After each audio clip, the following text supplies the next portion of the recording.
Dans la précédente vidéo, je vous présentais le burn-out comme une prouesse. On croit que c'est une faiblesse, que c'est le corps qui tac a lâché comme un interrupteur, qui a lâché parce qu'il n'était pas assez fort. Mais en réalité, c'est plutôt le corps qui, dans son infinie sagesse, fait exprès de lâcher au bon moment, c'est-à-dire avant que l'on ne se tue au travail. Mais vous me direz, Stéphane, t'es mignon, mais qu'est-ce que ça change pour quelqu'un qui souffre de savoir cela? Eh bien, je vous répondrai, ça change tout. Ça change tout parce que ça va changer la manière de guérir.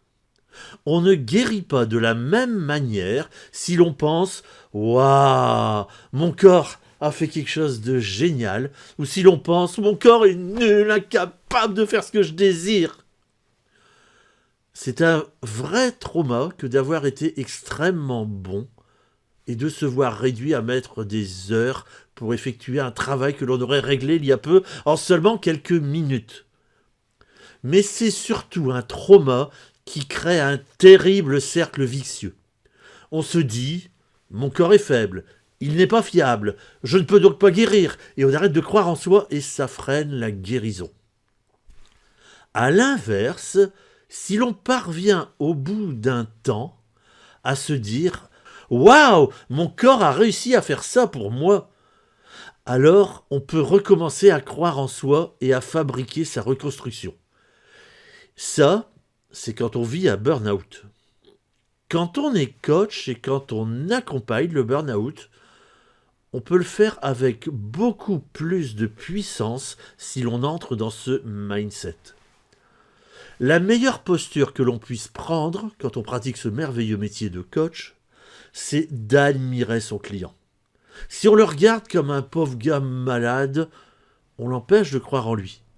Si on s'émerveille de ses capacités, on va lui apprendre à croire en lui sans même avoir à prononcer un mot.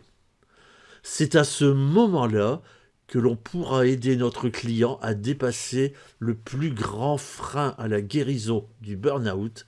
Et ce frein, c'est la culpabilité. Je vous explique tout ça dans quelques jours, dans le 3e épisode sur le burn-out. En attendant, pour les consultants, et en particulier les consultants en stratégie qui veulent en savoir plus sur le burn-out et les autres pièges de leur métier, j'ai créé pour vous une formation gratuite.